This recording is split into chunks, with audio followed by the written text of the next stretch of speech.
এই পার্সেল বক্সটা একজন আপু না, জাস্ট অনেকজন ফ্রেন্ড মিলে একসাথে অর্ডার করছেন। কত কিছু যে নিয়েছেন, আমার মনে হয় না জাস্ট অনলি এই একটা বক্সের মধ্যে আর কিছু হবে। আমার মনে হয় অন্য একটা বক্সও লাগবে। আচ্ছা যাই হোক, আরও বড় বক্স নিতে হবে আমাকে।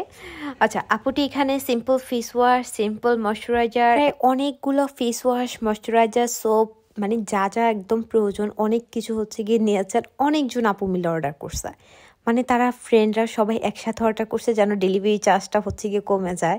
মানে ফ্রেন্ডরা একসাথে হলে যা হয় আর কি। তাও যদি সব ফ্রেন্ড মিলে যদি একটা পেজকে পছন্দ করতে পারে তাহলে তার কোনো কথাই নাই। যতবার পারচেস করবে ডেলিভারি চার্জটা হচ্ছে গিয়ে সবার মধ্যে ভাগাভাগি হয়ে যায়, সো আর গায়ে লাগে না।